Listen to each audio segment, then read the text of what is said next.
the Prince Edward County Conference Line. Please stand by. You'll be joined in shortly. All right, 7 o'clock, I'm going to call this meeting to order. Due to the COVID-19 emergency, Prince Edward County Board of Supervisors is operating pursuant to and in compliance with its emergency continuity of operation ordinance. Effective August the 1st, 2021, the board has reopened meetings to its in-person participation by the public. However, there is still limited available seating. Citizens are strongly encouraged to participate in the meetings through in-person participation, written comments, and/or remote participation by calling 1-844-890-7777, access code 390-313. Additionally, citizens may view the board via live in its entirety through the county's YouTube channel, the link which is provided to the website. This time I'm going to ask Beverly if she'll give her invocation and our Pledge of Allegiance. Let us pray. Dear Heavenly Father, you're the giver of all good gifts, and we thank you for your many blessings. Father God, teach us all to be generous givers, givers of ourselves, so that we may make a difference. Lord, we ask that you guide and bless this board as we address the matters at hand. Help us to make wise decisions and to be on one accord. We ask these things in your precious and loving name. Amen. I pledge allegiance to the flag of the United States of America and to the republic for which it stands, one nation, under God, indivisible, with liberty and justice for all. At this time, I'll ask if there are any conflict of interest from the board. If not, we're going to move on to recognitions. I'm going to turn that over to Doug. Just a minute, I'm going to get caught up. All right, ready when you are, Doug.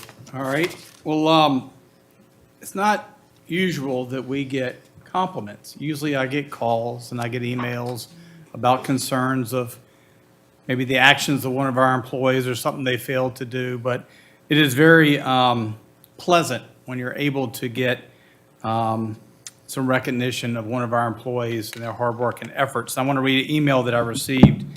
Good afternoon, Mr. Stanley. My name is Bill Van Sickle Wilson, and I participated in the community awareness meeting this past month. We were discussing the treatment received by employees of some of the area refuse collection sites.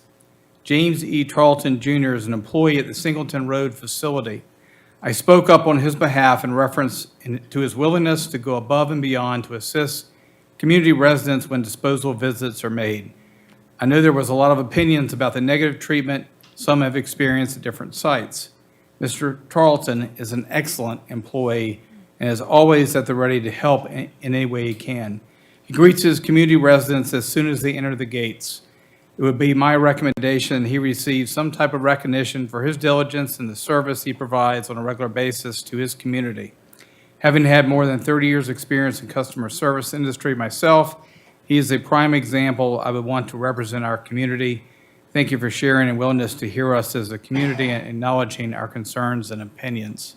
So with that, I'd like to ask Mr. Jeff Jones, our solid waste supervisor, to come up and make a few comments.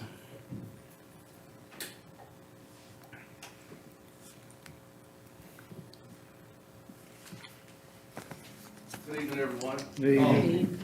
As y'all know, what Doug said is about 100% true. It's very rarely that we get an employee that goes above and beyond and we get recognition for it. But just a few words. Mr. Tarleton is an excellent employee, and I'm glad to have him as a member of this Prince Edward County Solid Waste team. He's always willing to help out, working a different shift if I need him to, different location if I need him to. And I just want to recognize you for a job well done. James, please stand up if you don't mind. Mr. Chairman, Thank you for all you do. get a picture of James, come on up and take a picture. Just come on up, just come straight on up. The board will just stand behind you, I think. Fall down. My neck here. Get right here, face that way. Sarah, Jeff, get on one side. Thanks, Jeff. Come on, Bob. Come on, Bob. Yeah, but I know y'all see. I was trying to get out of there.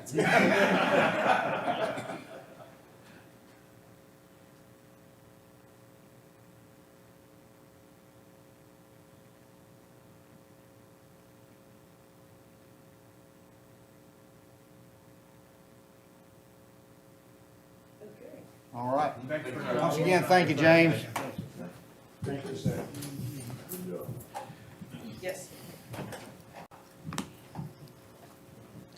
Public participation, do we have a sheet? Sir, do we have does anyone signed up or do you know? Let me go check. While we're waiting on that, Board of Supervisors comments, do you have any? Ms. Pride? I would like to say good evening to everyone. I'm happy to see everybody in attendance who has come to be a part of our meeting. Thank you. Please stay safe. I'd like to say thank you all for being here. Special thanks to James for what he's done. It's nice to have county employees that go above and beyond, and thank you all for being here. Thanks for taking part in this because it's your government also. Ms. Patty? I'd like to say welcome, everyone. It is indeed a pleasure to see smiling faces in our audience. Hope that you will enjoy the meeting and see how your county operates. Thank you. Jim? No, I really don't have any comments other than You skipped Beverly. welcome everybody. Coming back. Beverly? I was writing something. That's okay. I just want to say thank y'all for coming out and welcome. Bobby? Jerry? Thank you for being here. Lou? Thank you all for being in, and James is right across the street from my home. Very good, very polite about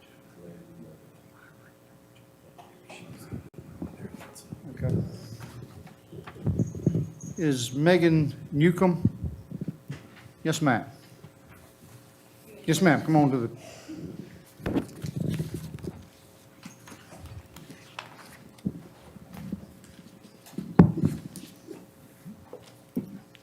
All right, good evening. My name is Megan Newcomb. I work at the Farmville Public Library, and I am here tonight because Rick couldn't be here. He had another meeting, so he sent me. But just to share a little bit of good news, the Central Virginia Regional Library recently got 2 separate funding sources to become affiliates of the Dolly Parton Imagination Library at both of our branches. So the Farmville Prince Edward Library will start soon. We're in the planning phases, but we received a $4,000 grant from the Walter J. Payne Foundation. So if you're not familiar with the Dolly Parton Imagination Library, it is a service that mails free books once a month to any child under 5. So any child living within the town of Farmville or Prince Edward County can sign up. Well, their parents would sign them up. And then they would get mailed a free book once a month. They're brand new books, high quality. And once they're 5, they age out. But it's a great way to start promoting a love of reading, building literacy skills. Yeah. So that's awesome. Thank you, ma'am. Thank you. We appreciate. There are several other people who are signed up, but I think that's a capital improvement plan. When we get to that, then we will call on you. If there's anyone else who is not in capital improvement or has anything else, you're more than welcome to address the board now. If not, we're going to go to the consent agenda.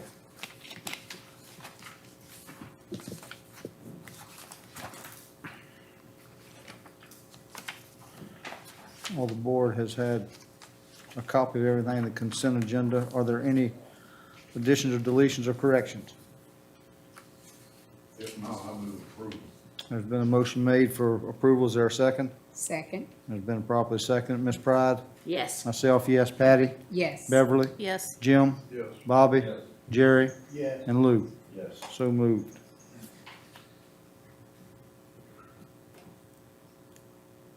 Department of Health, Miss Dr. Maria Almond.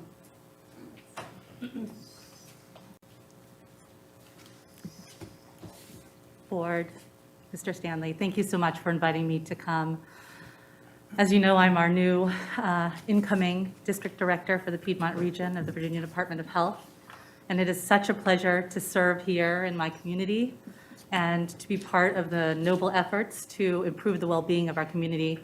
I want to take this time to just thank my predecessors who have worked on really guiding us through this pandemic, to Dr. Nash, to Dr. Adekoya, who we saw leave last week. They have done the lion's share of this work, and I am really just a humble servant building on their great work. As many of you know, I'm a psychiatrist and have been a psychiatrist in this area in Farmville since 2015, serving individuals in our community. It's been an honor to hear their stories, to know of the struggles that exist in our community. I get to hear them at a ground level, a different level than what you have heard, but I have heard them. I'm now a public servant and can take those stories and move them forward for the well-being of our community. COVID is a killer. There's not one person in this room that has not been touched by its ravages. Thankfully, we are just now beginning to see a slight decline in cases in most counties within the Piedmont District, including Prince Edward. However, we know that the trends from other states, other countries have shown that the tail of the COVID surge, the Delta surge, is long and sometimes arduous. We will see what happens. If I told you that I could predict what would happen, I'd have $1 million. Nobody can do that. But COVID has a mind of its own, and we will have to see what happens as the winter months approach and we retreat back to our inside spaces in our houses. But we are at a different place in this pandemic, and we have important tools at our hands to protect each other in our community, and particularly the most vulnerable and those unable to be vaccinated, like our children, my children. We need to do our part in continuing behaviors that diminish the spread of COVID. We need to wear our masks in indoor settings. We need to get tested if we have symptoms, if we're exposed, and we need to stay home if we are infected. The most important thing we can do, though, is get vaccinated. In this county, we've administered 18,667 doses of the COVID vaccine. That's a lot, but it's not enough. We know now that we are looking at probably needing well over 90% of our population to have some form of immunity before we really stall this disease out into a place that is manageable. That can be vaccination, it can be exposure. But at 49.9% of adults in our county having at least one dose, we are not there yet. This fight against COVID has to be a community-wide effort. COVID is a disease that exacerbates division, and we are a community that comes together. Each of us has an important role to play in keeping our community healthy.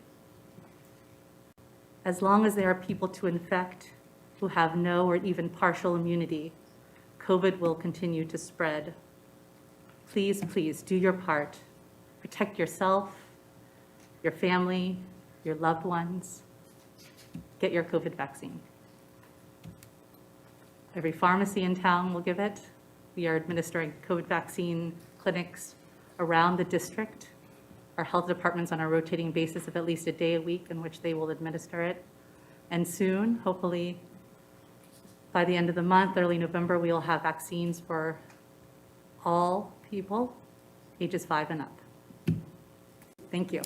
I'd like to make a comment. I feel we're fortunate to have you.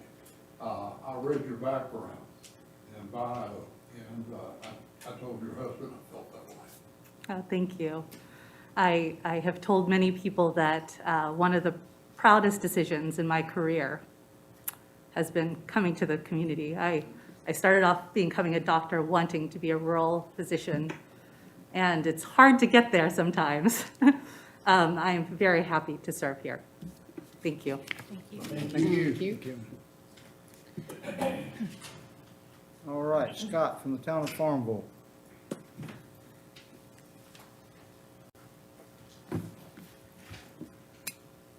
Good evening, but that wasn't fair. I can't follow I can't follow Dr. Holmes. As you all know, Doug and I have talked, and we're going to come often to each other's meetings. And so I just want to share a few things with you this evening from a town perspective that may be of interest to all of you. A nonprofit organization that is tied to the Mary E. Branch Building here in Prince Edward County in Farmville is looking to at how and to renovate that building to bring it back to its historic stature and to bring it back to life to be used again. And so Doug and I are actively working with this group and to see what the town and county can help and assist in their endeavor to get this building back in use, which I think will benefit all of the young people as it did years ago when it was in use. A developer has approached the town on a piece of property that's actually in the county off of Fairgrounds Road for development. And I think they approached us only because probably not knowing the difference in the town and county limits, but wanting to be in the town based on services, water, sewer, those types of things. And so Doug and I have met with them once before, and we're in conversation about bringing to both governing bodies. I know this has come up plenty of times and in conversations, but some type of boundary adjustment if this development is to take off, and they're still considering that.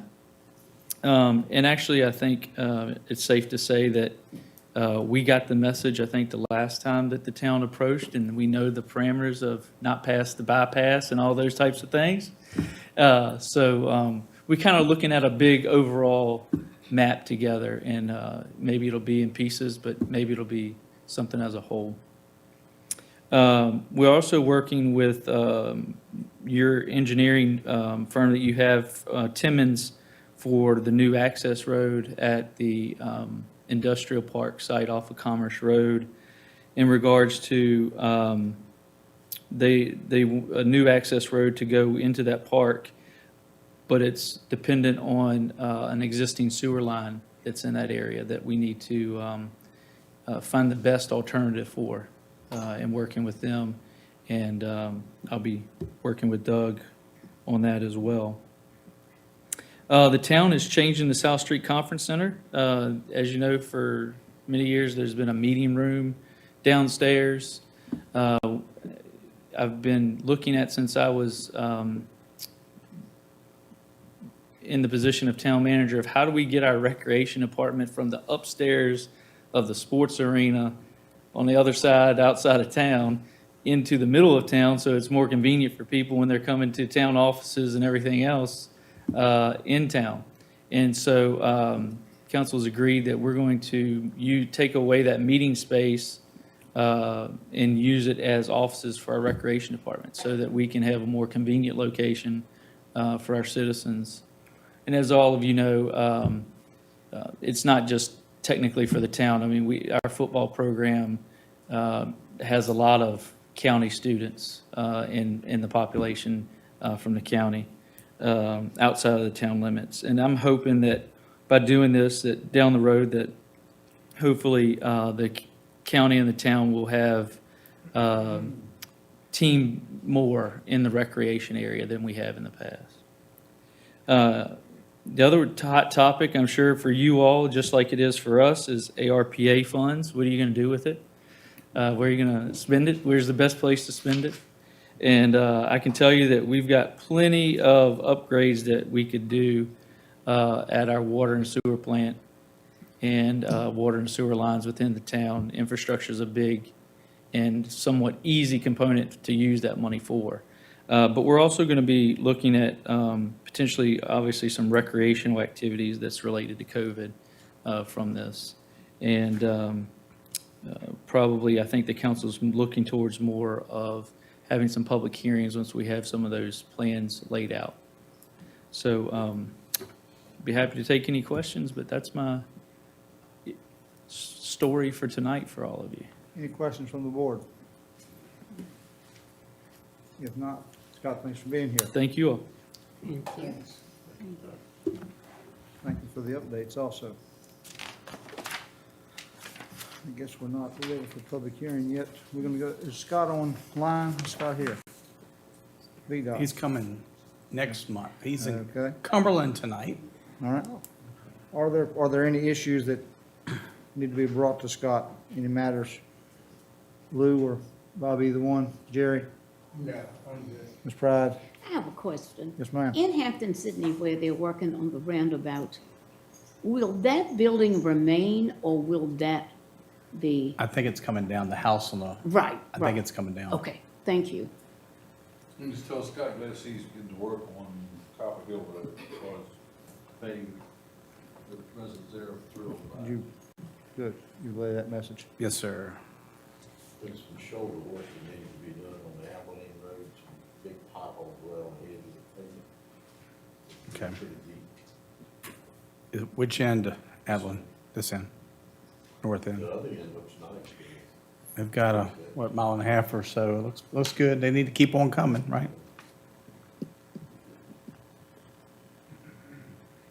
And I just have a comment. This is to Mr. Townsend. They have started work on the road of the student that I'm teaching. What's that, Mills? Mills Creek. Mills Creek. I almost got stuck today. I mean, it's a mess, but they're working on it. That should be, I think that's on the list to be talked about this year. Yes. Yeah. Mhm. So that's good. Had a lot of positive comments from constituents. They started on the feather field. They have started on Hidden Lake somewhat. They're starting to do some of the drainage issues there, so they are working that area, but they haven't, I'd say Featherfin won't be till next year in my opinion, just an opinion. If you get a chance, just ask him to Update all those update on projects. all those projects when he comes next month. Sarah, where are you? Close by? Do you want to authorize the public hearing while we still have a little bit of time? As the board is aware, the county will receive about $4.4 million in the American Rescue Plan Act funding, 2.2 of which we have already received. And in order to start the process, the board will wish to take two actions. Number one, to authorize a public hearing for your November board meeting to receive citizen input on priorities that the board would consider when you are putting together your plan for the expenditure of those funds. And the second one is if we intend to spend any of that money in the FY22 fiscal year, you will wish to authorize a public hearing for the amendment to the county budget because it will meet the threshold that requires a public hearing. And both of those are outlined on page 140 in your board pack. So it's two separate public hearings. All right, is there a motion to, Yes, advertise as public hearing. there's a motion made to advertise both of these, is that correct? And it's been properly made and seconded. Ms. Pride? Yes. Myself, yes. Patty? Yes. Beverly? Yes. Jim? Yes. Bobby? Jerry? Yes. And Lou? Yes. So moved. Keep going. Yes, ma'am. Okay. On page 141, there are some citizen volunteer appointments that terms expire December 31st. So if the board would like to authorize us advertising those positions to receive applications for the board to consider at its December meeting to fill those vacancies, they include the Planning Commission, the Board of Zoning Appeals, and the Crossroads Community Services Board. Some of those have incumbents that are eligible for reappointment, and we'll be reaching out to those individuals and asking them to fill out an application if they wish to be considered. So moved. It has been properly made and seconded. Ms. Pride? Yes. Myself is a yes. Patty? Yes. Beverly? Yes. Jim? Yes. Bobby? Jerry? Yes. And Lou? Yes. So moved on that. You got ag and forestry.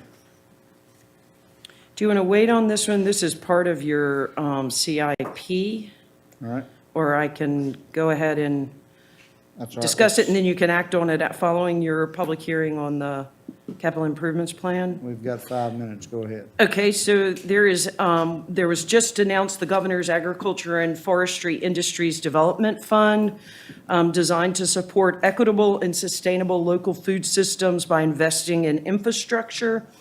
You can apply, a locality can apply for a matching grant up to $25,000. One of the items that the board will consider in the capital improvements plan is a new boiler for the cannery. I think our original cost estimate in the capital improvements plan is about $60,000. I printed the estimate that came in today, and it was closer to $100,000. So pending the board's action on the sustainability of the cannery and the replacement of the boiler, this would be an opportunity to help offset the cost of an item that has been identified as a priority, a capital equipment priority.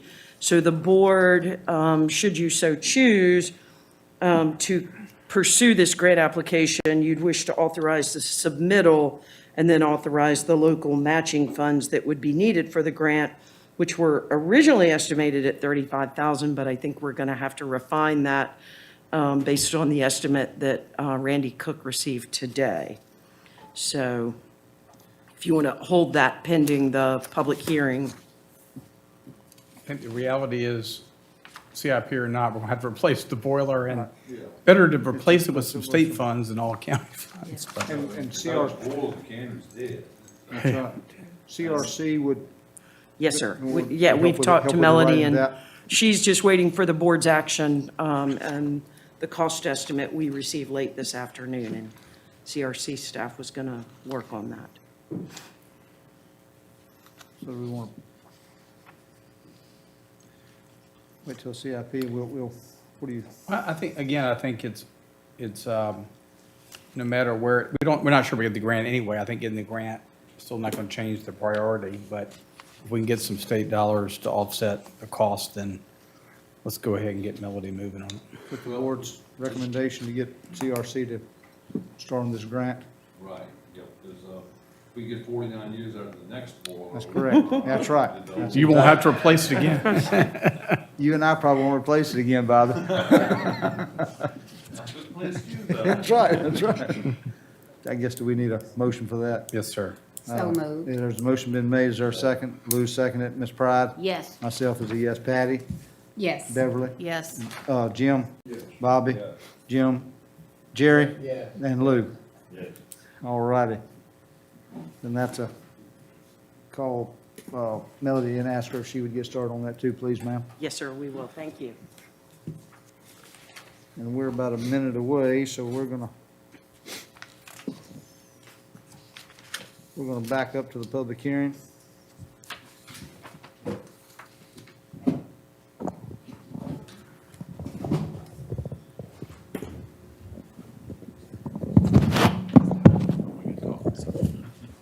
I'm gonna let Doug read the first one, then I'll open it since we're not quite ready to open the public hearing. That way you'll have an idea what's what. Hold on a second here. Take your time. Rob, you want to go ahead and take it? I'm sorry, Robbie, Yeah. I didn't see you. I want to make sure it was Come on his. here. Mr. Chairman, members of the board, tonight, our first public hearing is to consider an application filed by Joseph Ryan Wood for special use permit to operate a commercial dumpster service on 37.19 acres at 765 Restful Acres Lane. This public hearing was duly authorized and published in the Farmville Herald on September 29th and October 6th. You have a copy of the adjoining landowner list that went out and the letter that went out to them. The Planning Commission held their advisory hearing on September 21st and recommended approval with conditions. There are 14 conditions that the Planning Commission recommended with this application. I've had no comments either for or against this application since it's been advertised. I'd be glad to answer any questions. What this is, if you look in your packet, these are basically large roll-off boxes that the applicant will stage at sites for construction debris and pick those up and then dispose of those properly at a landfill. All right, so 7:30, this time I'm going to open the public hearing. Is there anyone to speak for or against the request by Joseph Ryan Wood?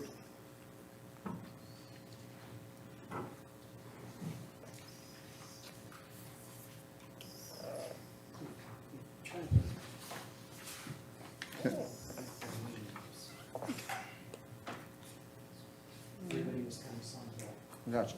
I got you. All right, Ryan, do you have anything to say to us, or?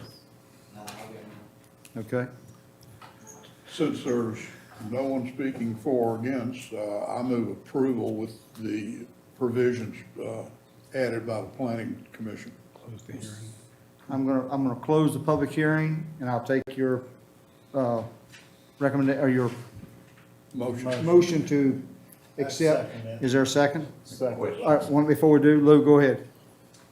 Just looking at the pictures, you have tarps to cover these roll-offs when you're transporting them? Yeah, it's a big automatic crossing.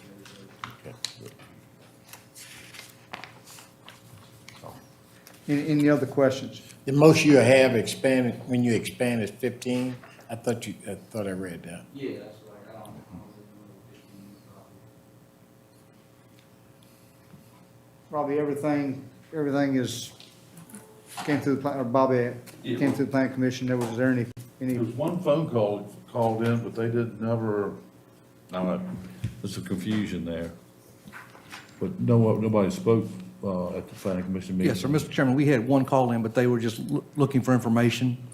They did not contact me subsequently to the planning commission meeting and put anything on record.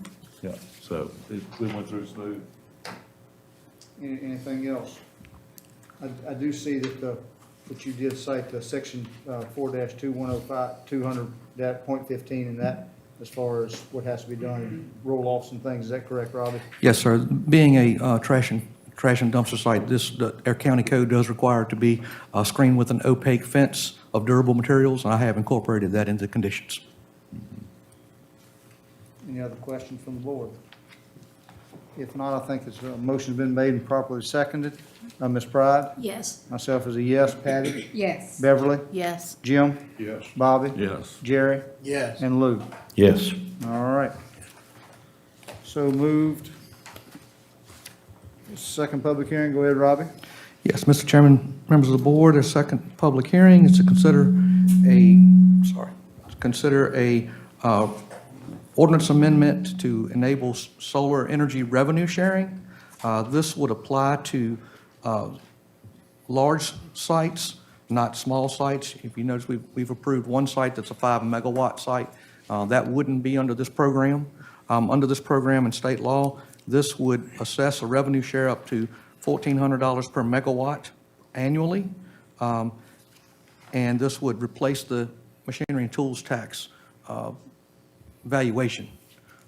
The advantage of this is the M&T does affect your composite index. The funds collected by, tax revenue collected by revenue share does not. And again, we prepared the draft document, and it has been duly advertised in the Farmville Herald, and it is at your place setting. It was advertised on the 29th and the 6th of October. Also prepared some other information from Weldon Cooper Center that's in your package as well, that kind of describes the differences between tax approaches. This time I'm going to open the public hearing. Is there anyone like to speak to this, either for or against? Seeing there are none, I'm going to close it and turn it over to the board. Any questions or anything else? I just got a comment with Rob. I appreciate him pursuing this. I know when we started getting some applications at the planning commission level for these, and we realized that there's not much income to the county for these things when they come in. And there's potential there, you know, of possibly costing the county down the road for some of the potential problems that could happen, which we surely hope won't happen. But this has become a very hot topic in surrounding counties. I think Charlotte County is entertaining, I don't know how many different, correct. proposals for solar farms, and we want to stay on top of it. And Rob, I commend you on that. Anyone else to speak to this from the board? That time I'll entertain a I motion. move that the Board of Supervisors approve the ordinance to amend the Prince Edward County Code of Ordinances to implement revenue share for solar energy projects pursuant to Virginia Code 58.1-2636, effective December 1st, 2021. Motion made by Jerry. I'd like to second Mr. Bobby's Townsend's gonna motion. second it. Ms. Pride? Yes. Myself is a yes. Patty? Yes. Beverly? Yes. Jim? Yes. Bobby? Yes. Jim? Yes. Jerry? And Lou? Yes. All right. So moved. Go ahead, Robbie. Yes, sir. Mr. Chairman, members of the board, our next public hearing is consider the approval of the fiscal year 2022-2024 capital improvements plan. The capital improvements plan is intended as a guide to assist the Board of Supervisors in the development of the county's budget. The county's submitted to department heads and county agencies to submit projects for this. Projects should be of non-recurring, should have a useful life of 5 years or more. Estimated cost of expenditure must exceed $50,000 for a government project and $100,000 for a school project. We do have 14 projects that were scored by the Planning Commission, which you have in the plan. It also should be noted that the CIP is strictly advisory. While the rating schedule, the projects are rated 1 through 14 at any time.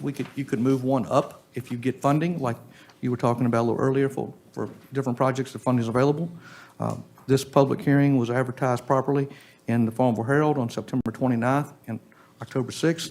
The Planning Commission held their advisory hearing and sought comments. We had a good number of speakers speak at that. You have those minutes at your package. And the Planning Commission unanimously recommended approval of the CIP plan as with 14 projects. And I'd be glad to answer any questions you might have. At this time, I'm going to open the public hearing on the CIP. I think we have several people signed up to speak. Is Joshua Blakely? Yes, sir.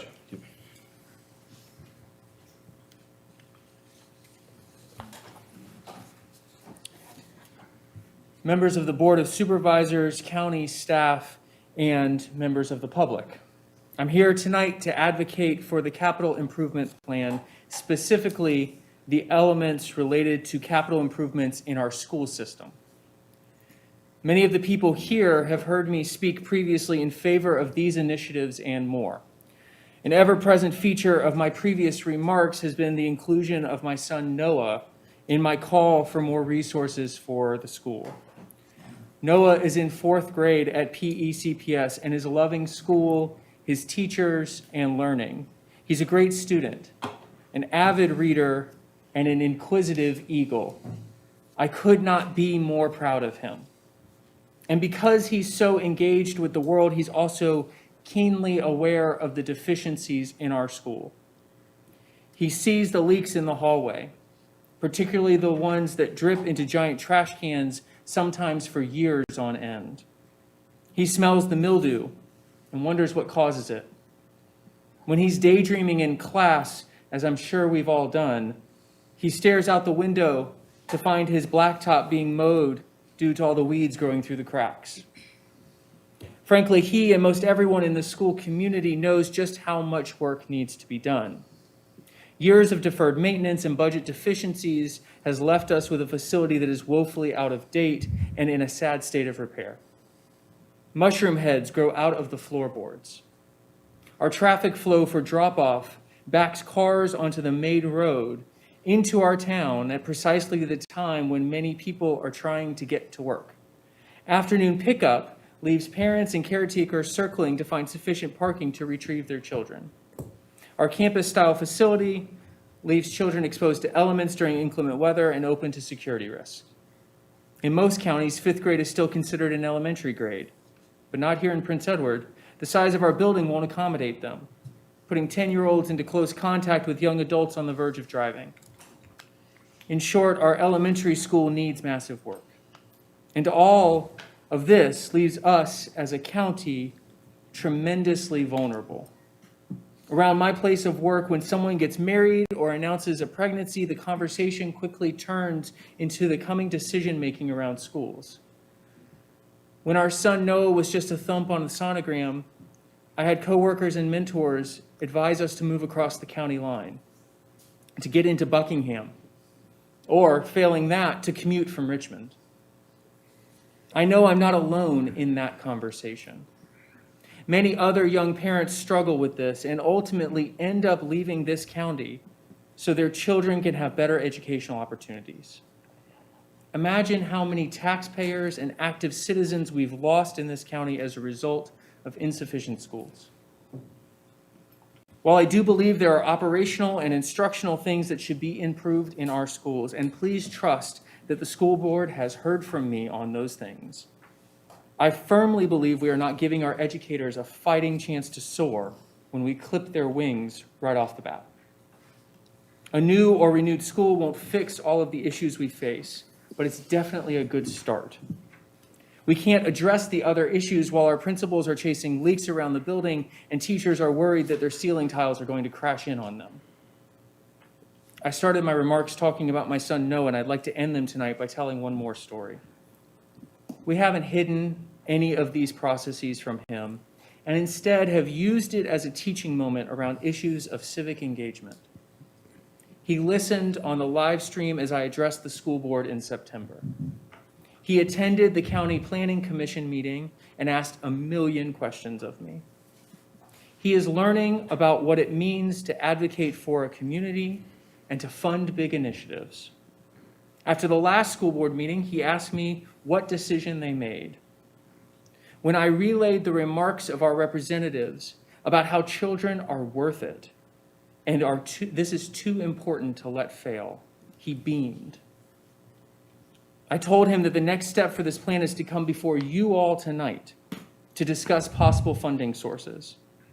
My son, 9 years old, without hesitation, jumped up and said he would contribute his money towards a new school for his friends. He offered to open up his Velcro Spider-Man wallet and give the money he has saved up for toys towards the new school. And here's the best part about my son. Again, we haven't hidden anything from him on this process. He is well aware that even if this project was funded in full here tonight and we broke ground tomorrow, then he would likely never get to use this school. He's in 4th grade and likely will be well into his middle school career before it opens. But in offering his money, he turned to his little brother, Jeremiah, and he said, "Then you can have a new school when you get old enough." This is the essence of what it means to live in community, to give of yourself for the benefit of the future. My sons see this and are willing to give up something of theirs so that others can have a better tomorrow. So my question to you at the end of all of this rambling is this: will you lead us to a better tomorrow? Will you champion this initiative to give our children the chance to soar? I pray that you will. Thank you. Thank you. Eric Hodges, is that correct?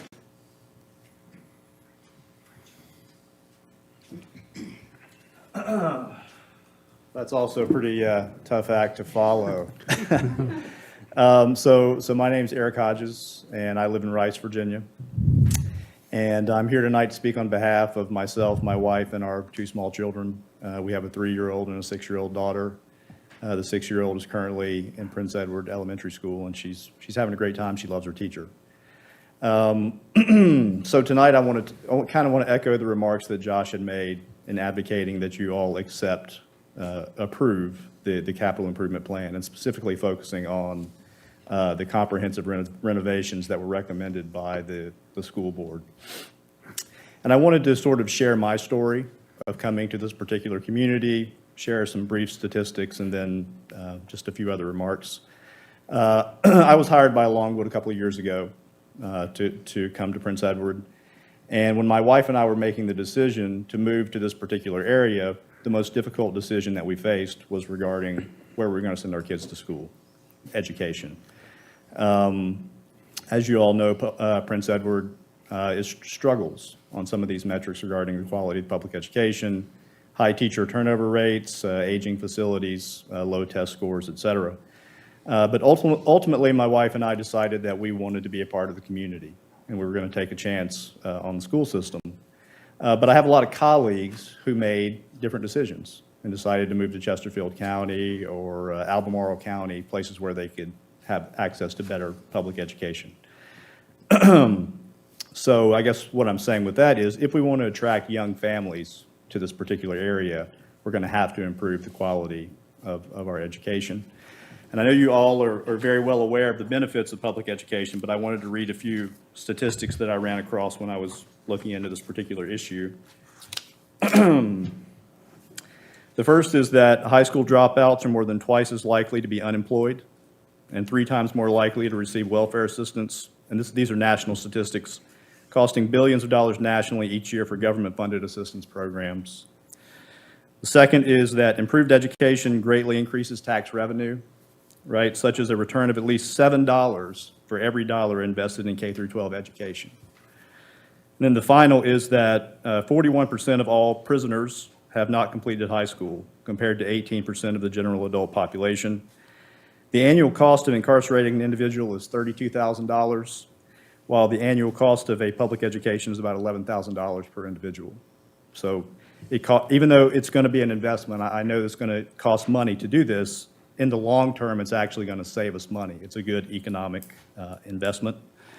The last comment I wanted to make was that currently the comprehensive renovations to the elementary school are listed as the #2 priority in the capital improvement plan. I would just like to request that you all consider bumping that up to the #1 priority. I know that there are metrics that have ranked it as such, and I do believe that having an adequate facility for an animal shelter is important, but I don't believe that it's more important than the education and well-being of our children.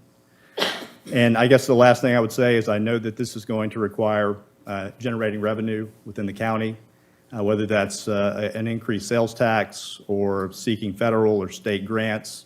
And I just wanted to say that I'm happy to help in any way that I can with that, if that's advocating some sort of advocacy program for generating revenue or for seeking federal or state grants. I'd be happy to work on that. So thank you. Could I give you a card? Yes, sir. Ben Campbell? I want to talk to you about it further.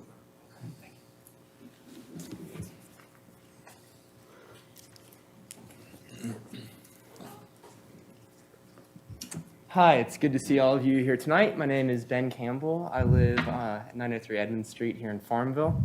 And I just wanted to share with you that I'm really happy with the progress that we're making on renovating the elementary school. And I know the track's on the list too. It'd be great to resurface the track. But, you know, as Eric said, I don't want to hold my breath pending the outcome of a referendum to increase tax revenue. I think the state of our elementary school and our track indicate that we just haven't given enough attention to our school facilities. So I want you guys to know that we're behind you. We are supporting you in all the efforts that you can make to improve our schools, not just the facilities, but the faculty and staff and other policies that affect our students. I mean, I can say, I'll go out on a limb and speak for the school board and say that they're very excited about the major renovations for the elementary school, as is everybody else in the community that I know of that's aware of it so far. So we're really looking forward to that. And I think it's a great thing to have happen for our community. But I want to echo some of the similar remarks that some of my friends and colleagues have made, and similar to what Justin Pope said before the Planning Commission a couple weeks ago, that supporting our schools is really important for our community because it is a draw for the various employers in the community. I've served on several hiring committees in the last few years, and I'll say that at the end of every day-long on-campus interview, our candidates always ask some version of 3 questions. They ask us, okay, you've heard all about me, you know, I'd like this job, but I'd like to know more about your community.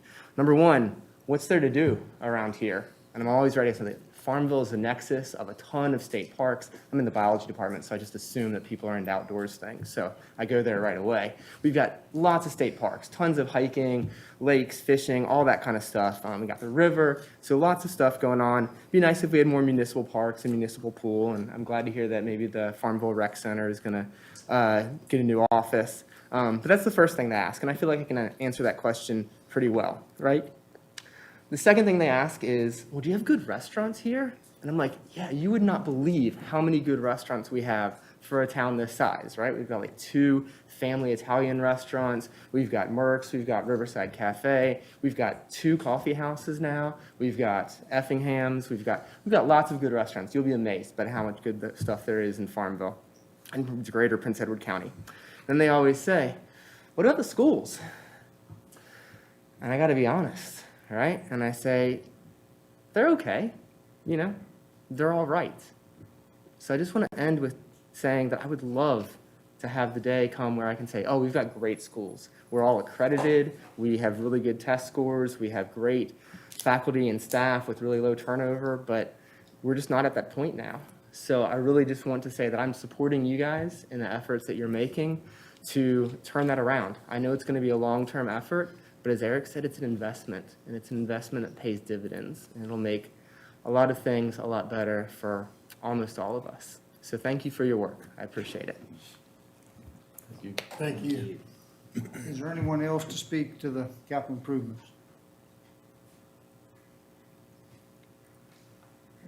Hearing none, I'm going to close the portion of the public hearing. Mr. Chairman, I just want to point out, we had received an email from Justin Pope in support of the capital improvement plan, particularly the schools. Also, on your table pack, there are 3 emails from Beth Reynolds, a C.J. Baker, Nicole Waters, in support of the animal shelter project.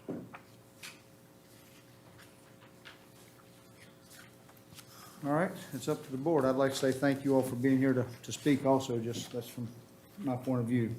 All right, board. Mr. Chairman? Yes, sir. Consider the time and effort that the board and the planning commission put into working with this capital improvement plan. And we've come up with one that, so far, I have yet to hear anybody disagree with what we've done. I'd like to make a motion, we go ahead and approve it as presented.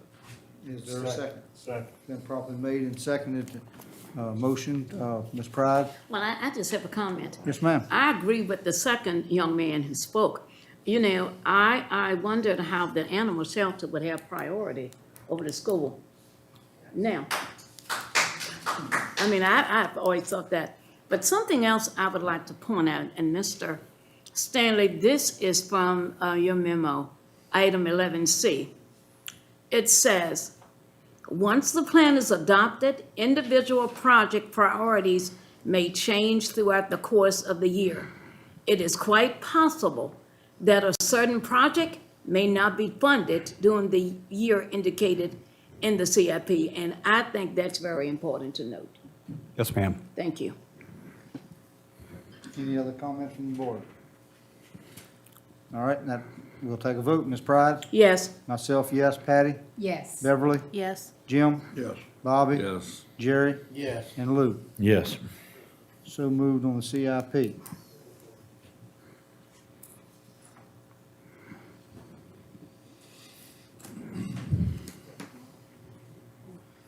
All right, I guess we're VDOT revenue sharing. Yes, sir, Mr. Chairman. At the board meeting on June 8th, the board authorized staff to work with the CRC and submit a revenue sharing application for the Manor House Drive Turn Lane project. Working with CRC, we're able to get the pre-application filed with VDOT by the July 1st deadline. The board modified the resolution at its meeting on July 13th to increase the project estimated cost from 1.5 to $3,055,585. As discussed at the June 8th meeting, the project match will come from CDA funds or a combination of CDA funds, developer funds, and/or grants. Much of the increase based on 3 factors, including pushing construction out to at least 2027 with inflation, right-of-way cost, and including utilities and contingency. Due to the uncertainty of the cost escalations, VDOT Central Office has requested we readopt a resolution without a cost estimate. As previously noted, the board will have the opportunity to turn down funding if the local match cannot be secured when the VDOT funding is available. Normally, revenue sharing is every 2 years, and in theory, this year's program money would be available to start next July 1, and it's not going to be available until 2027 because of COVID and all the fuel reductions last year, the usage reductions, and the drop fuel tax. We're hopeful that they'll start moving that up or move it back a few years. And Dr. Pride and I were able to go to the VACO conference back in August, and I sat in with the transportation meeting, and the secretary said that that was their hope, they would be able to speed that up. But the reality is, without turn lanes, nothing's going to happen at the Manor. And I know it's an important project to the community, certainly for the CDA and the property owners out there, but you know, it's certainly going to impact the golf course too. But if this project's going to happen, being able to make those improvements at 50% of the cost versus 100 is going to be critical. The history on that, that was going to be widened, the 4 lanes down through Worsham, and the project, I think, was cut back to Farmville Lake Road and then cut out altogether. If that had happened, they would have put the turn lanes and intersection in. I think that's why it wasn't put in the first place, because it would have been throwaway work when the 4-laning came through. So now all that got dropped, and what's left is a project that needs turn lanes. And the cost has just risen over the years. But this is at least one way to hopefully get some VDOT money to be able to compete. It looks like it'll be a competitive project, and hopefully we get some funding for it. With that, I'd be happy to answer any questions. I guess VDOT, the idea of ever 4-laning out to Kingsville still got the winning now, right? Yes, sir. Because that money went to a project in Lynchburg, I understood. It's kind of peculiar, they bought right-of-ways out through there, and they offered a house to us, which they will tear down, and then they put a new roof on it. Yeah. Well, I do have a question. The road that the Manor actually owns, are they making any progress on getting that to where it is determined if it's? I had a meeting today with the CDA at VDOT's office. Hampton Sydney has hired Maxi Engineering to do some preliminary, basically they had to do a as-built of the existing road, and are working with VDOT to look at, you know, what it's going to take them to get that road up standards and turned over. They've been working on that for 10 years. So that's one of the keys to this whole thing. But I think it was a step closer today to have that meeting. Yeah, that sure would be nice to know for the expenditure on these funds, but, It will again, I happen. guess we gotta get our foot in the door if we will ever hope to get a turn lane in. 2027 regardless, so. Yeah. Any more questions from the board? I guess you need a motion to go forward. Is there a motion? Is there a motion? So moved. Is there a second? Second. Ms. Pride? Yes. Myself is a yes. Patty? Yes. Beverly? Yes. Jim? Yes. Bobby? Yes. Jerry? Yes. And Lou? Yes. All right, Doug, so moved. Next is attached to the draft final plan for the proposed renovations to the courthouse lawn. That's also a project of the CIP. Board members had the opportunity to review the plan. I've also shared it with our judges. To date, we've received no feedback from the judges. If you look at the plan, some of the main elements include removal of the columns and chain across the front. I think the idea is to try to make it a little bit more inviting for folks on Main Street to come onto the front of the courthouse lawn. Also, I know Lou has made sure I remembered to give us a little bit more substantial flagpoles out there on the property, improve some landscaping, add a little lighting. The front, those historic pavers in the front, they're going to be reused on the sides. But right now, they're on sand, and they're uneven. And if you're, especially ladies walking in heels, they present a trip hazard.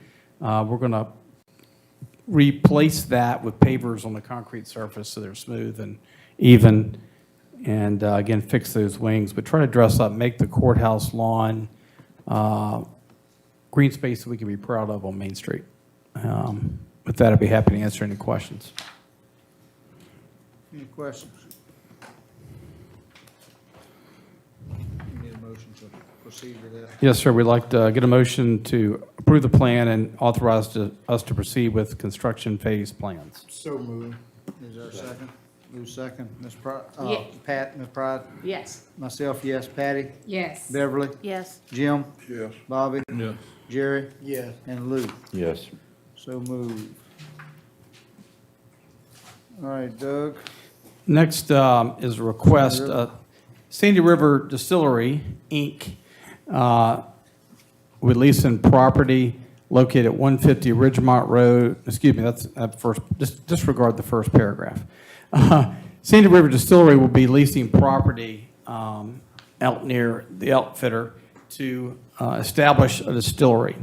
The Governor's Agriculture and Forestry Industries Development Fund, or AFID, provides, upon approval of the application, discretionary grants to localities and other political subdivisions which will be critical to the success of new and expanding agriculture and forestry processing or value-added facilities using Virginia-grown products. This is the same program that we're looking at getting funding for the cannery grant to replace the boiler. As proposed, once the distillery has achieved a minimum number of 5 employees, a minimum investment, actually it's going to be of 150, that, I don't know why that paragraph is right, 150,000 in equipment. It'll be entitled to an annual cash grant to be dispensed by the IDA over a consecutive, it's a 5-year period beginning in '22. So year one, basically, they would pay their taxes. They would get a grant equal to 80% of the aggregate value of the tangible personal property, real estate, machinery, and tools in the previous year. The second year would be 60%. Year 3 would be 40. Year 4 will be 20, year 5 will be 20. There's a spreadsheet that follows that looks at the estimated investment. They're talking about a still house building, a tasting room, and a pavilion. They're also looking at an investment of $179,000 in machinery and tools and $112,000 in personal property. So based on those investments, we've estimated the tax revenue.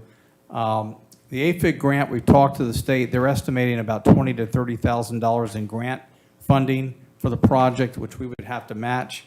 As proposed, we're looking to give approximately, look there, grant total is about $6,300 back over that 5-year period. In addition, we're looking at offering a tourism grant in the amount of $5,000 a year for 5 years. That would come from our lodging tax or hotel tax. If you know their sister facility has the teepees, that'll be one of the entities that'll be paying into that. But in total, that would be $25,000, the $25,000 and the $6,300 of the grant from the estimated tax revenue should more than cover a $20,000 to $30,000 AFID grant from the state. So in essence, the combination of our grant and the state grant would generate probably $50,000 to $60,000 back to Sandy River Distillery for their proposal. In your packet, there's a draft master agreement for economic development grant that would have to go to the IDA. Also, you've got the spreadsheet. And with that, I'd be happy to answer any questions you would have. Any questions from the board? I would just say if they drop their investment, the amount we pay, because it's based on a percentage back, the amount we pay drops. If they increase the investment, the amount would increase.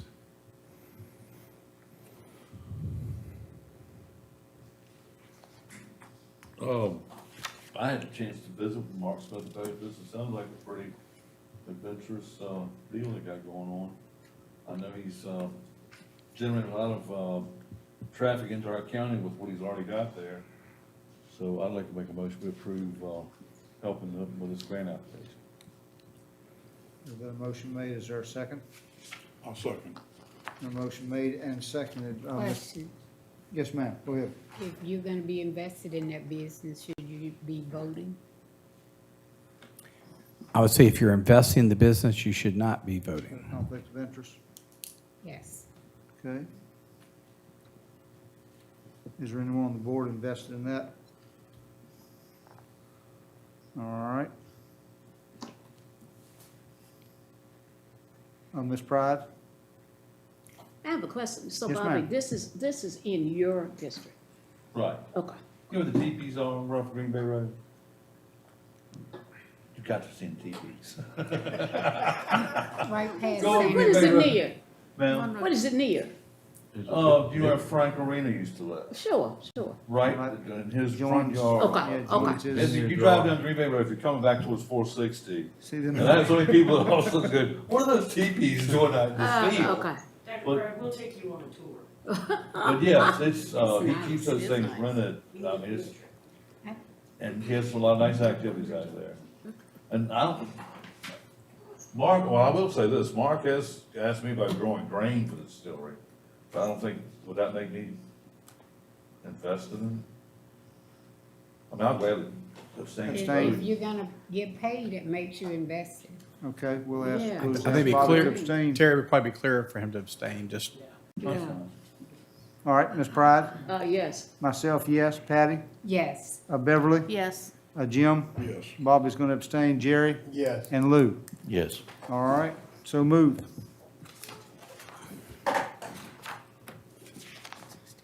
Give me just a minute. All right. Sarah, solid waste. Yes, sir. Mr. Chairman, as the board will recall, in August, the board issued a request for proposals for solid waste engineering, excuse me, and environmental consulting services that are required for the operation of the county landfill. We received 4 proposals.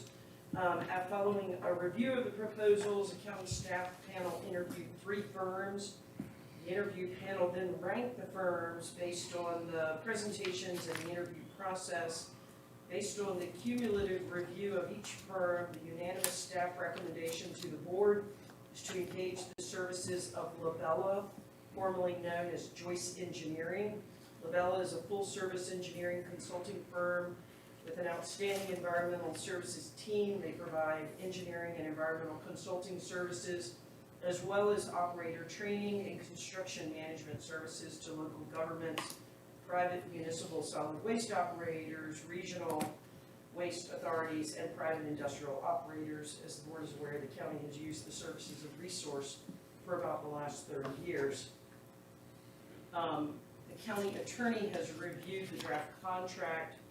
The engineering firm had one I'm going to say minor change under the indemnification section that I shared with the county attorney for her review today, and your. Well, we still need to find, and I don't agree with their edits. Okay, so if the board should so choose, you can approve the award of a 1-year contract for the solid waste engineering and environmental consulting services with an option as the public procurement process allows for additional 1-year periods, and authorize the county administrator to execute the contract once the county attorney is ready to sign it herself. So moved.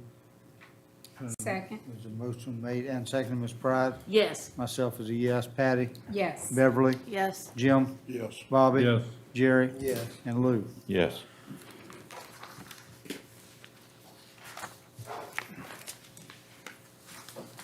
Trey? Emergency management report.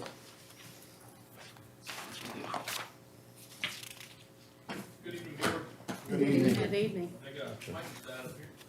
I get the report was sitting on in front of you, when you got here. The good thing is Dr. Almond, in her introduction, she hit a lot of the high points, which was really good, talking about the trending downward right now.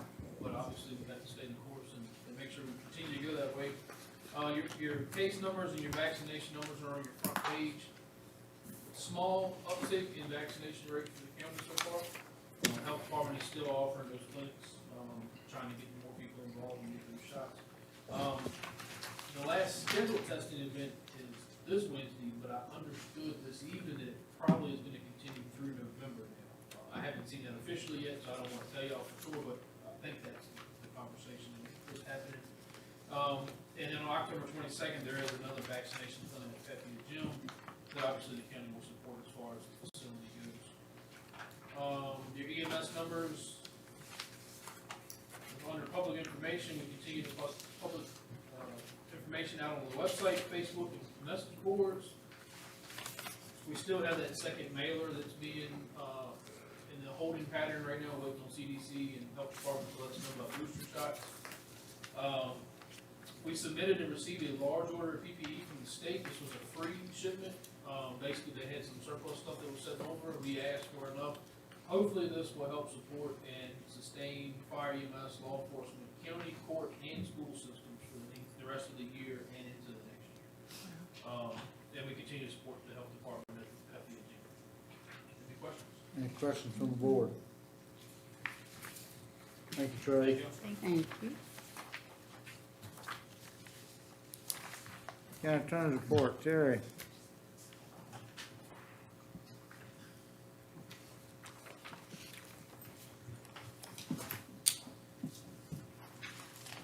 Good evening, everyone. Good evening.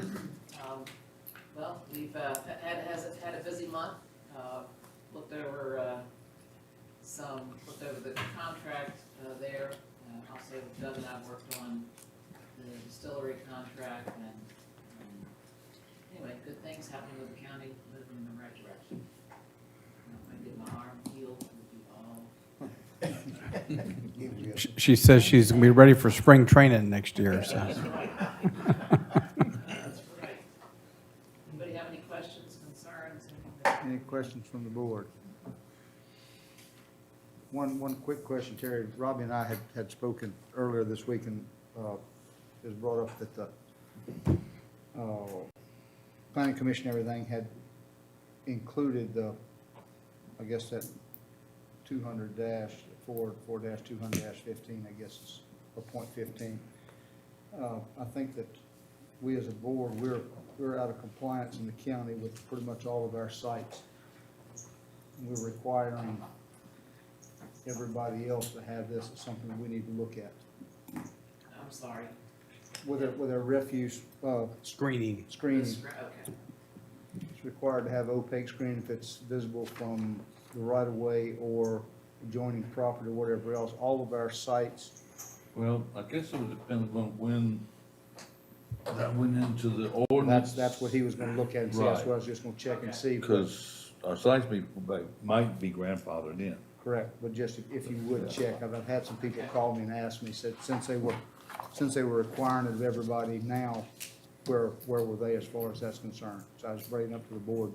If that's gonna be something you're going to check to see Yeah. when we updated it. Robbie was gonna take a look, because he said that they were quote unquote out of ordinance, but he didn't know whether it was grandfathered in or not. So if you would take a look at that, please. All right.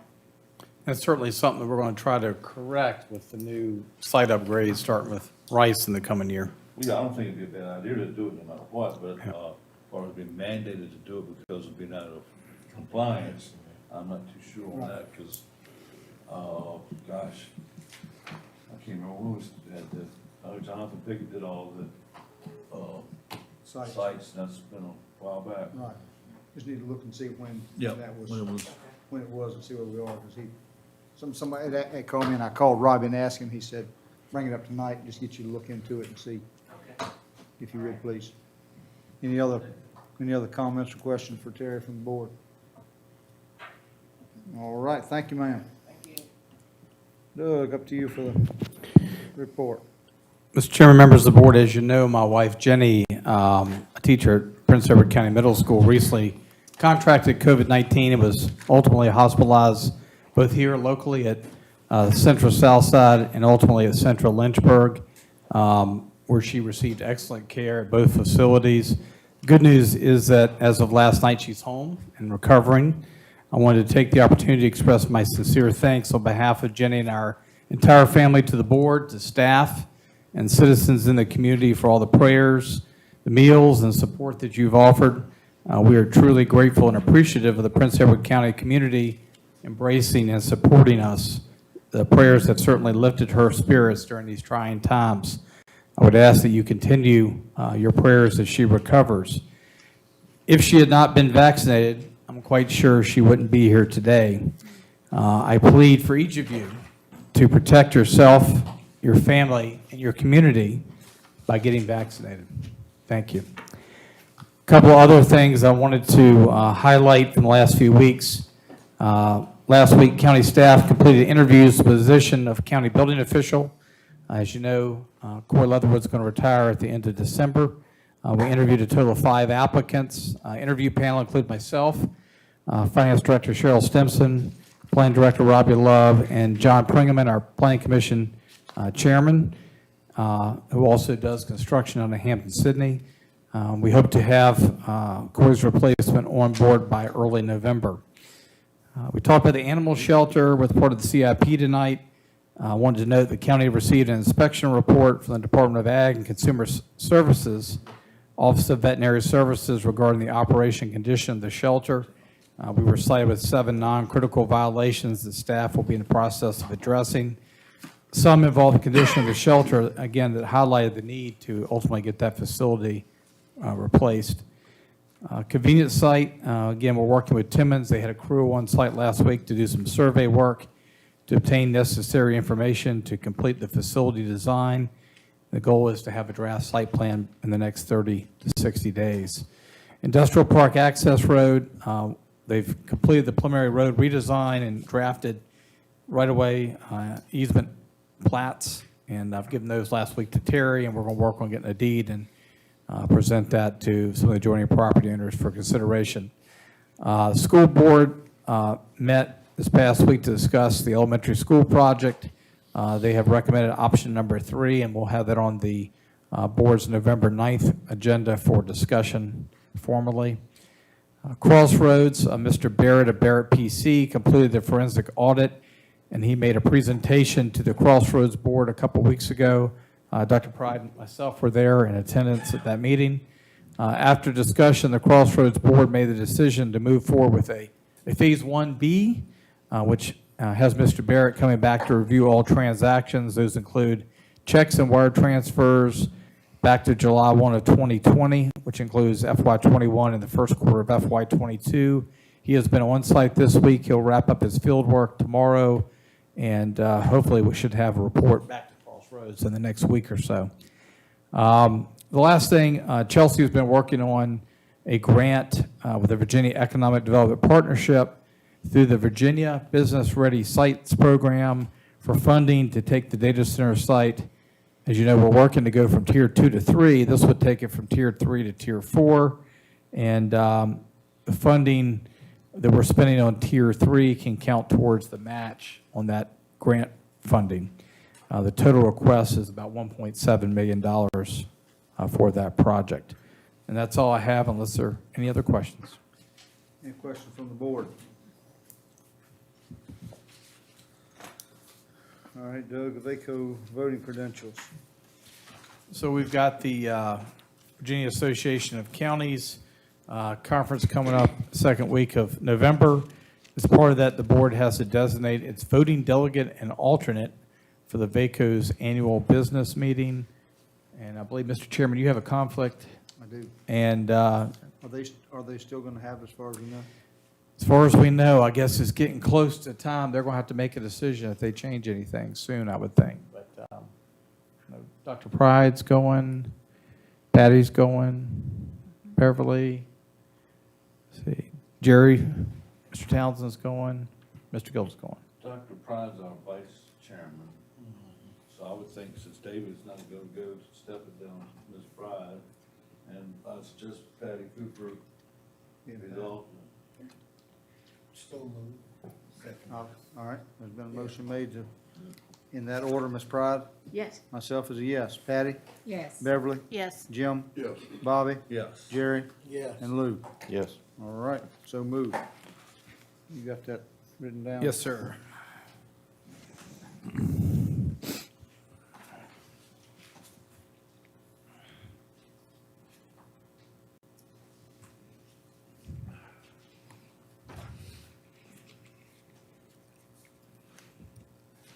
I think Sarah's ready for the I'm ready, finance Sarah. report. I was catching my notes Yes, up. sir. All right, go for it. So I'll ask the finance committee to jump in if I veer off course.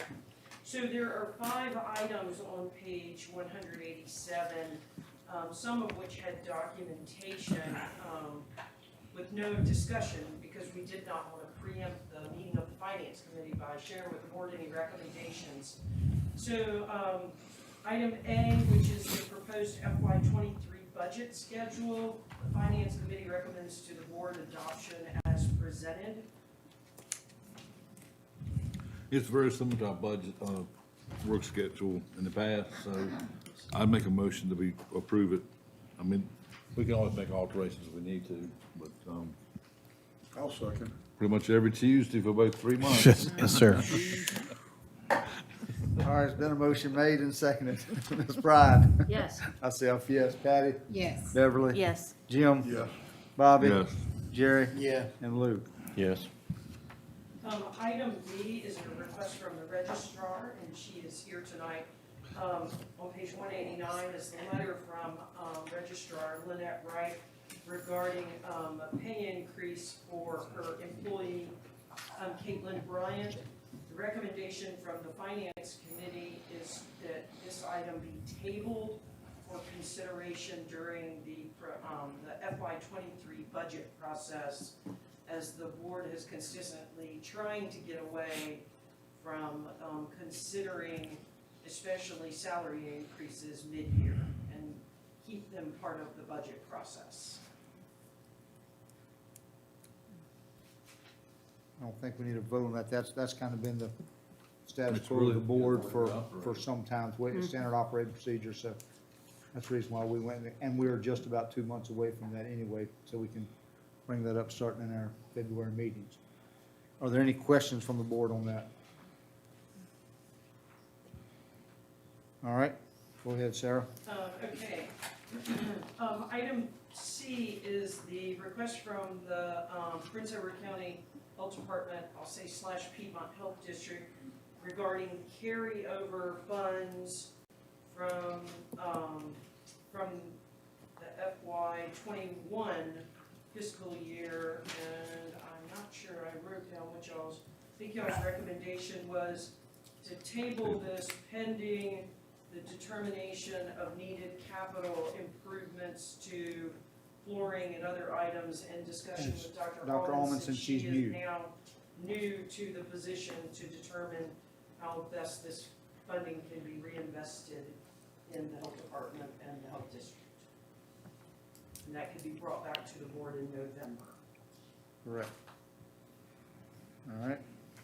Item D is a request from the sheriff's office. There's a letter on page 194 regarding a request for the bonuses for sworn officers that are comp board funded, and sworn officers that are county funded, and the remaining, what is it, Sheriff, 5 full-time employees and part-time employees in the sheriff's office. So I'm going to say there are 2 parts to this, the recommendation from the Finance Committee. So Part A is in response to the sheriff's request. The Finance Committee recommends the bonus of $3,000 for all full-time employees of the sheriff's office, and $1,500 for permanent part-time employees who average a minimum of about 35 hours per month from July through the end of October. And the stipulation would also be that you had to be an employee of the county as of July 1 and remain an employee of the county of Prince Edward on the day that the bonus is issued. So you can't be unemployed between now. So that would be for the sheriff's office. Then the committee also recommends would be a combination of hazard, bonus, and premium pay for all other eligible county employees, full-time and part-time, as a percentage of the full-time hours worked, with the exact amount to be voted on at a later date.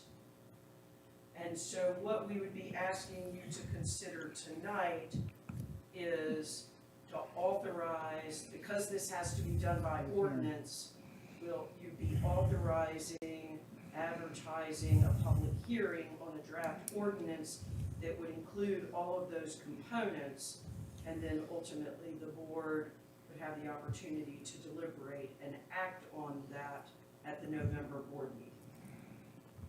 So moved. Is there a second? Is there any discussion? Jim, you seconded? Yeah.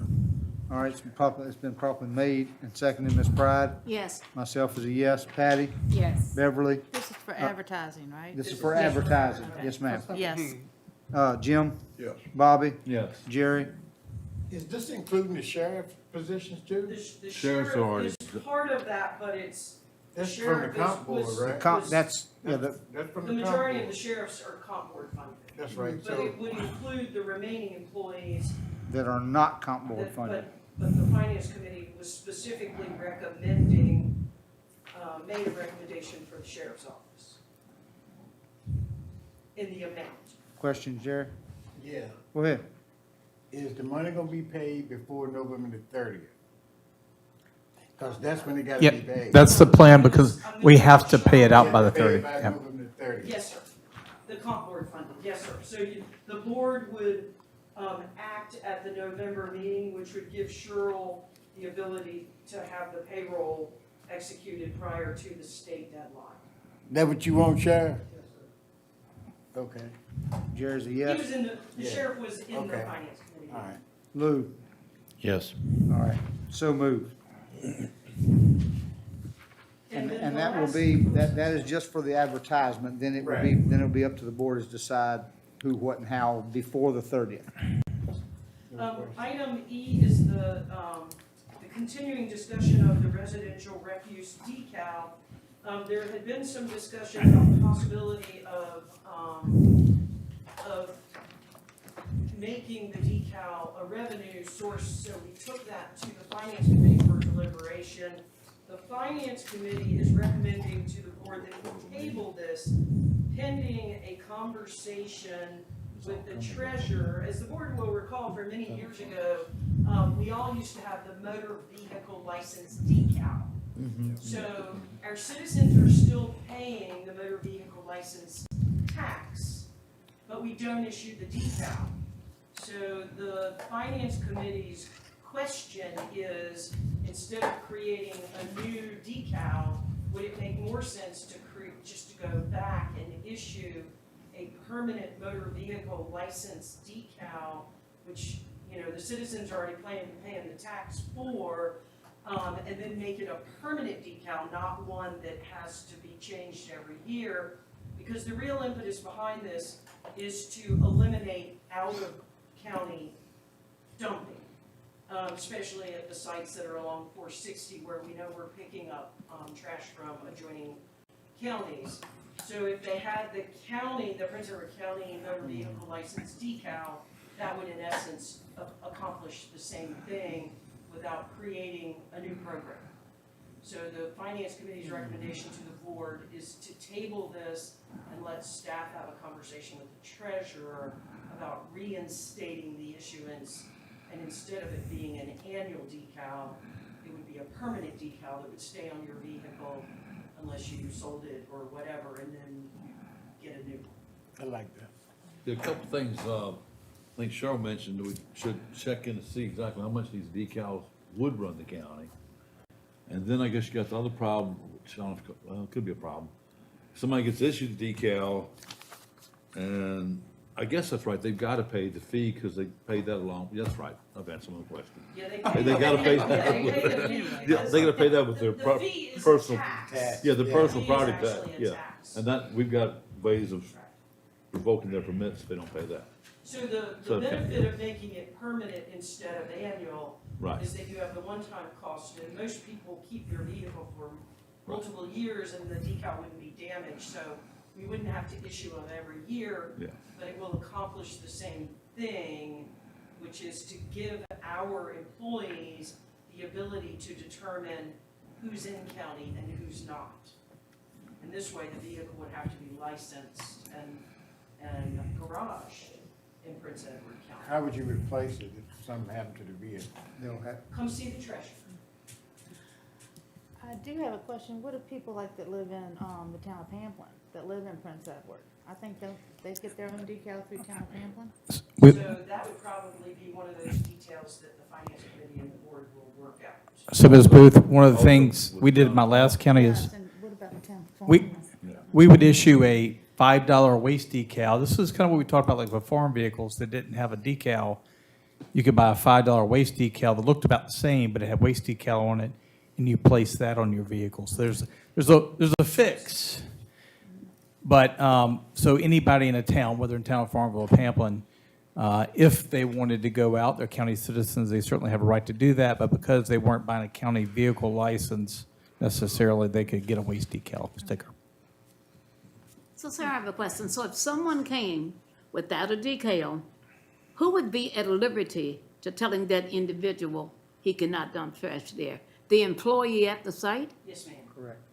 Because the county ordinance would say that in order to use the site, you have to have Right. either the motor vehicle license decal from the county of Prince Edward or the Waste decal. the waste Waste. decal issued by the county of Prince Edward. And if somebody wanted to assert their authority, then our county employees would call the sheriff and he would send a Okay. deputy out. Because I could see there might be some problems. Well, Yeah. and I expect that there will be some people that are used to using our facilities that maybe aren't entitled to. that- Might challenge. Yes, ma'am. Well, obviously, we'll put up some signage that says, ahead of time, Yes. saying that we're going to this, Statement, starting date or something. I hope it wouldn't encourage roadside dumping. well, that concerned me too. The signage worked good at it. It's working right now. Any other questions from the board on this issue? All right, that'll be brought back up in November. Yes, sir. All right. Oh, letter from the public auditors that you dug. Yes, sir. Hold on just a second there. Page 10. It's page 198.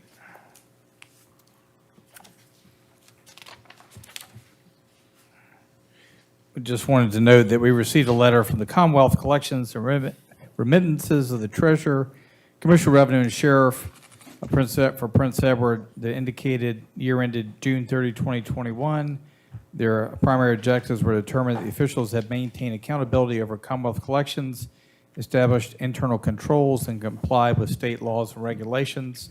Results of the test found the constitutional officers complied in all material respects with state laws, regulations, and other procedures relating to the receipt, disbursement, and custody of state funds.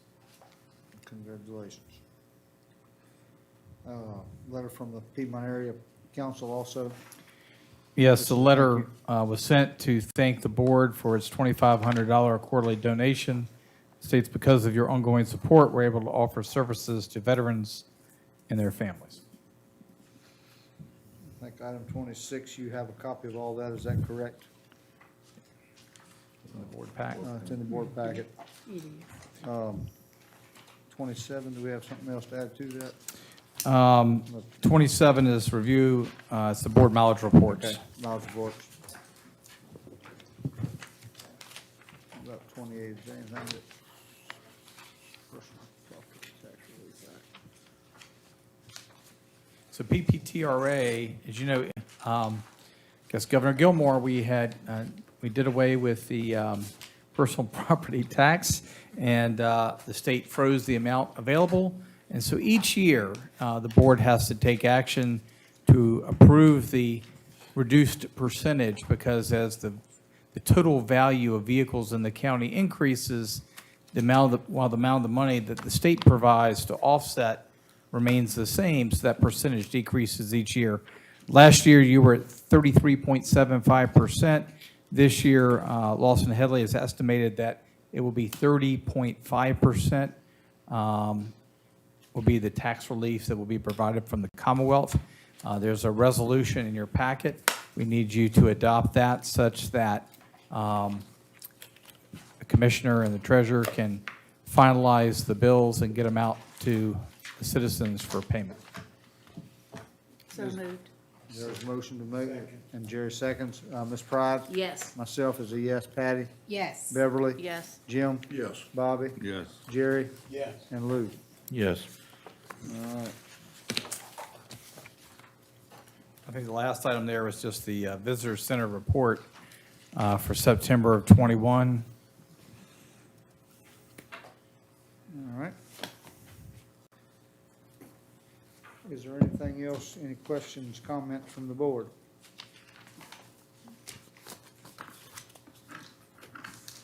If not, is there a motion to adjourn? So moved. Ms. Pride? Yes. Myself, yes. Patty? Yes. Beverly? Yes. Jim? Yes. Bobby? Yes. Jerry? Yes. And Lou? Yes. All right. I need to sign anything. Have to sign that. Time to watch Gunsmoke. Blue pen. We that wagon train? Well, yeah, you watch it. Nope.